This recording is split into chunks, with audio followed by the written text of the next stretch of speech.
Hello dear friends, स्वागत है आप सभी का गुरुजी इंग्लिश क्लासेस में। और आई होप मेरी आवाज़ आपको एकदम क्लियरली आ रही होगी क्योंकि माइक काफ़ी नज़दीक से मैं यूज़ कर रहा हूँ, तो आवाज़ आपको मेरी एकदम क्लियर आ रही होगी। और आज आपने ये वीडियो देख लिया पूरा, प्रैक्टिस कर ली, एक बार, सिर्फ़ एक बार ही प्रैक्टिस कर ली, वीडियो पूरा देख लिया, तो आपका जो इंग्लिश है, स्पोकन इंग्लिश है, वो नेक्स्ट लेवल पर जाने वाला है, राइट? पूरा वीडियो देखिए, प्रैक्टिस कीजिए साथ के साथ। चैनल पर पहली बार हैं तो सब्सक्राइब कीजिए, वीडियो को लाइक कीजिए, कमेंट कीजिए। ये होता है सीखने का पूरा तरीका, ठीक है? और मुझे भी एनर्जी मिलेगी और मैं भी धुआँ-धाड़ आपके लिए बहुत सारे वीडियोज़ लेकर आने वाला हूँ। और अगर बेहतरीन लगे तो इस वीडियो को अपने व्हाट्सएप स्टेटस पर भी शेयर कर देना है, राइट? तो चलिए शुरू करते हैं आज के। हम कुछ सेंटेंसेस भी लेकर आए हैं आपके लिए, कुछ वर्ड्स लेकर आए हैं जो नॉर्मल इंग्लिश से आपकी इंग्लिश को एडवांस लेवल की इंग्लिश बनाने वाले हैं। तो चलिए शुरू करते हैं। तो ये हैं 30 daily use basic English words जो हम बेसिकली बोलते रहते हैं, बट अब थोड़ा-सा एडवांस लेवल बोलना है, राइट? तो ये 30 है, पूरे का पूरा एक क्लास है, तो बने रहिए मेरे साथ। तो नंबर 1 है, हमें स्टार्ट की जगह बोल सकते हैं कभी-कभार कमेंट्स। स्टार्ट की जगह क्या बोल सकते हैं हम? कमेंट्स, ठीक है? तो स्टार्ट माने भी शुरू करना होता है और कमेंट्स माने भी शुरुआत होता है।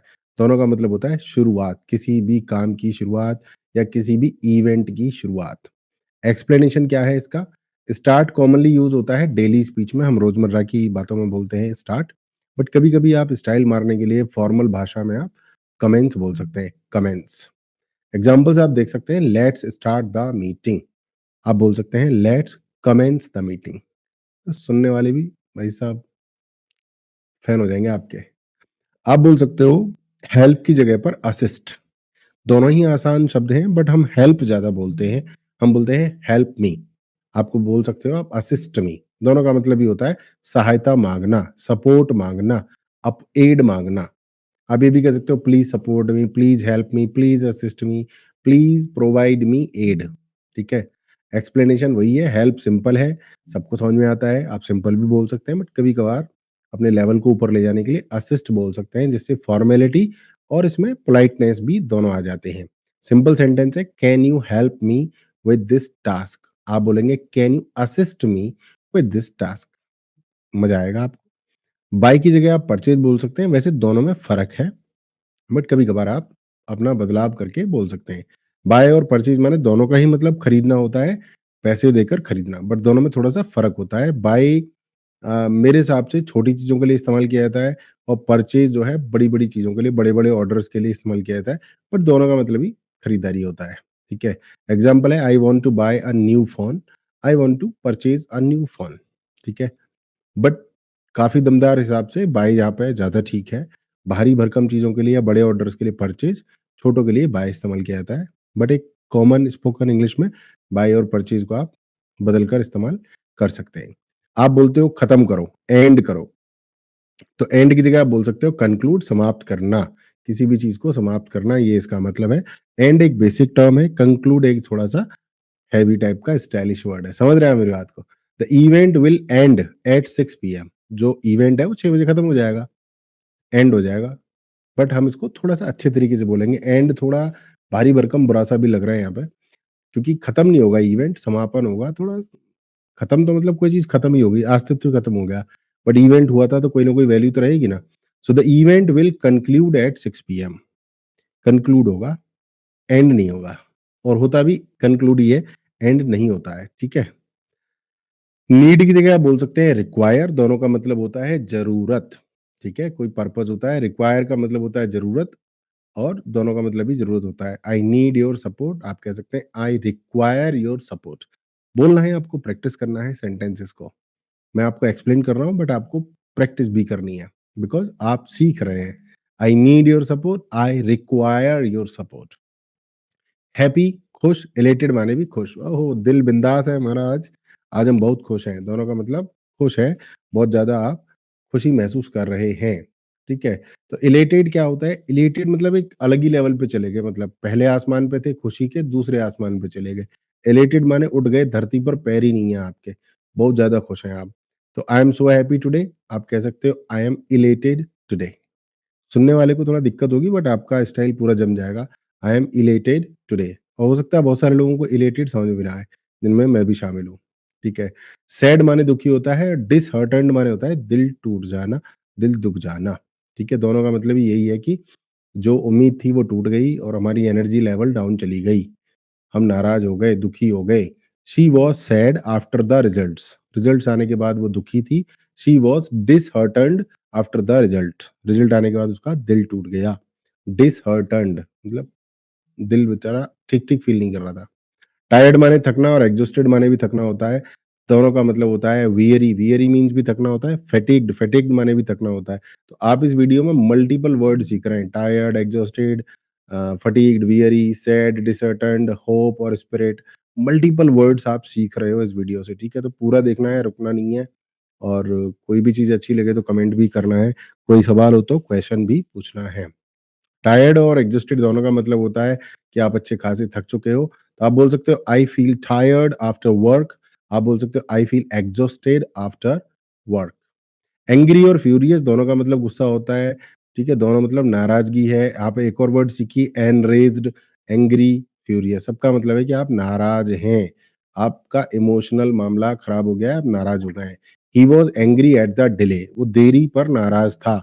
देरी हो गई थी उसके लिए वो नाराज़ था। और he was furious at the delay, furious था। नाराज़ होने के बाद की स्थिति फ्यूरियस होती है, थोड़ा फ़र्क तो होता ही है चीज़ों में, बट आप बता सकते हो कि वो नाराज़ होने से बाद वाली स्थिति पर था। फ्यूरियस, नाराज़ होता है आदमी फिर फ्यूरियस होता है, ठीक है। सरप्राइज़्ड माने अचंभित और एस्टाउंड माने भी अचंभित होता है, दोनों का मतलब है कि जिस चीज़ की उम्मीद नहीं थी वो हो गया, शॉक लग गया, अचंभा हो गया, शॉक्ड, अमेज़्ड, एस्टाउंड, सरप्राइज़। देख रहे हो आप 4 वर्ड तो आप सीख ही रहे हो ऑन एन एवरेज। तो एस्टाउंड का मतलब होता है कि अ, एक बड़ा झटका, बड़ा अचंभा हो गया, सरप्राइज़ तो फिर भी छोटा है, एस्टाउंड थोड़ा और बड़ा होता है, तो कोई चीज़ आपकी उम्मीद से ज़्यादा हो जाए। I was surprised by the news, I was एस्टाउंड by the news, ठीक है? तो गुरुजी सुनील चौधरी इतना आसान तरीके से इंग्लिश सिखाते हैं, तो बहुत सारे लोग सरप्राइज़ हो जाते हैं और Guruji Sunil Chaudhary digital success coach हैं, तो वो स्पोकन इंग्लिश पढ़ाते ही क्यों हैं? ये भी लोगों को अचंभित करता है, ठीक है? से माने कहना, एक्सप्रेस मीन्स जताना, जताने के लिए कहना पड़ता है और कहकर जताया जाता है। कम्युनिकेट करना, कन्वे थॉट्स करना, तो 4 चीज़ हो गई, से, एक्सप्रेस, कम्युनिकेट और कन्वे थॉट्स, कुल मिलाकर अपनी बात कहना। ठीक है? तो एक्सप्रेस में क्या है जता दिया जाता है, सिर्फ़ कहा नहीं जाता, सामने वाले तक पहुँचा दी जाती है बात। एक्सप्रेस थोड़ा-सा अच्छा वर्ड माना जाता है। I want to say something, मैं सिर्फ़ कुछ कहना चाहता हूँ, तो कह दिया, फ़र्क पड़ा, नहीं पड़ा, ऐसे वो कह दिया। But I want to express something, मैं अपने दिल की बातें निकालना चाहता हूँ जो कि इस समय इम्पोर्टेंट हैं। तो एक्सप्रेस में थोड़ा-सा ज़्यादा वज़न होता है, थोड़ा-सा ज़्यादा वज़न होता है। ठीक है? आस्क माने पूछना, इंक्वायर मीन्स भी जानकारी लेना, पूछना। दोनों का मतलब ये होता है कि जानकारी लेना है, पूछना है। तो आप बोल सकते हो she asked about the situation, उसने सिचुएशन के बारे में जानकारी माँगी या she inquired about the situation. अब दोनों को सेंटेंसेस को बोलो, she asked about the situation, she inquired about the situation. उसके बाद आता है शो माने दिखाना, डेमोन्स्ट्रेट मीन्स भी दिखाना होता है। शो मीन्स दिखाना, डेमोन्स्ट्रेट मीन्स दिखाना, दोनों का मतलब दिखाना होता है और यहाँ पर एक्सप्लेन करना भी होता है और किसी चीज़ को समथिंग क्लियर करना भी होता है। तो देखो 4 चीज़ सीख रहे हो आप, शो करना, डेमोन्स्ट्रेट करना, एक्सप्लेन करना, मेक समथिंग क्लियर, 4 चीज़ें आप सीख गए यहाँ से, ठीक है? तो डेमोन्स्ट्रेट इम्प्लाइज़ मतलब बताता है क्लियर और डिटेल्ड एक्सप्लेनेशन। डेमोन्स्ट्रेट में इशारे भी होते हैं, देखो ये लाइट, ये माइक, ये मैं, ये तुम। तो डेमोन्स्ट्रेट में पूरा दिखाया जाता है। तो आप बोलते हो can you show me how to do it? क्या आप मुझे दिखा सकते हो कैसे करते हैं? बल्कि अच्छा शब्द है demonstrate. Can you demonstrate how to do it? Demonstrate means होता है करके दिखाना, सिर्फ दिखाना नहीं, करके दिखाना, that is called demonstrate. Fix करवा लो, रिपेयर करवा लो, मरम्मत करवा लो, रीस्टोर करवा लो, प्रॉपर कंडीशन में कोई चीज़ आ जाए, खराब हो गई है तो। फिक्स, रिपेयर, रीस्टोर, ठीक है? आप कह सकते हो can you fix the car? आप कह सकते हो can you repair the car? ठीक है, दोनों ही ठीक है। आपकी मर्ज़ी है, बस जानकारी ले लो कि रीस्टोर, फिक्स, रिपेयर आप कुछ भी बोल सकते हो। Can you fix the car? Can you restore the car? Can you repair the car? Depending on the situation. Fix और रिपेयर दोनों ठीक-ठीक से हैं, कोई दिक्कत नहीं है। ब्रेक माने तोड़ना, फ्रैक्चर माने भी तोड़ना, ठीक है। बट ब्रेक किसी भी चीज़ के लिए हो सकता है, फ्रैक्चर्स हर चीज़ के लिए इस्तेमाल नहीं होता है, बट टुकड़ों में तोड़ना ही इनका मतलब होता है, ठीक है। और be careful not to break it, सावधान रहें कि ये टूट ना जाए। Be careful not to fracture it. तो फ्रैक्चर हमारे यहाँ हड्डी टूटने के लिए इस्तेमाल किया जाता है इंडिया में, बट दोनों का मतलब ब्रेक और फ्रैक्चर दोनों का मतलब ही टूटना होता है। बिग मीन्स बड़ा होता है, इनॉर्मस मीन्स बहुत बड़ा होता है, ठीक है? तो कोई चीज़ बहुत बड़ी है, उम्मीद से ज़्यादा है, देखी ना हो उससे ज़्यादा है, तब हम बोलते हैं कि enormous. Exceptionally large in size और स्कोप, ठीक है? तो सेंटेंसेस में आप बोल सकते हो the house is big, the house is enormous. The house is big, the house is enormous. Small की जगह आप बोल सकते हो टाइनी, स्मॉल, टाइनी। दोनों का मतलब ये होता है छोटा, और टाइनी एक्चुअली स्मॉल से भी छोटा होता है, बहुत छोटा, ठीक है? तो टाइनी बताता है कि कोई चीज़ बहुत ज़्यादा छोटी है, ठीक है? द रूम इज़ स्मॉल, तो स्मॉल पता नहीं है, बट टाइनी में पता होता है कि हाँ, इतना छोटा होगा। स्मॉल तो कंपैरिज़न के लिए भी हो सकता है कि एक कमरा 20 फुट का था, एक कमरा 10 फुट का था तो स्मॉल हो गया, बट टाइनी 10 फुट का नहीं होता। टाइनी तो होता है 3-4 फुट का ही कमरा होगा, तो टाइनी कहेंगे उसको। ठीक है, तो ओल्ड मीन्स पुराना, एंशिएंट मीन्स भी पुराना। वेरी ओल्ड पुराने ज़माने का है, एंशिएंट बताता है कोई चीज़ ऐतिहासिक है, पुरानी है। This book is old, this book is ancient. Ancient, old, ancient कहना है आपको। न्यू को आप रीसेंट भी कह सकते हो, ठीक है? न्यू माने भी नया होता है, और कोई चीज़ हाल-फिलहाल में हुई हो तो न्यू होती है। रीसेंट भी चीज़ न्यू होती है। Something that has occurred not long ago, कोई चीज़ ऐसी है जो अभी कुछ दिन पहले बहुत ज़्यादा दिन पहले नहीं हुई है, अभी हाल-फिलहाल में हुई है। So this is a new discovery. आप कह रहे हो ये नई खोज है, आप बोलो ये this is a recent discovery, ये हाल-फिलहाल में हुई खोज है, ठीक है? तो न्यू नया होता है, रीसेंट हाल-फिलहाल में होता है।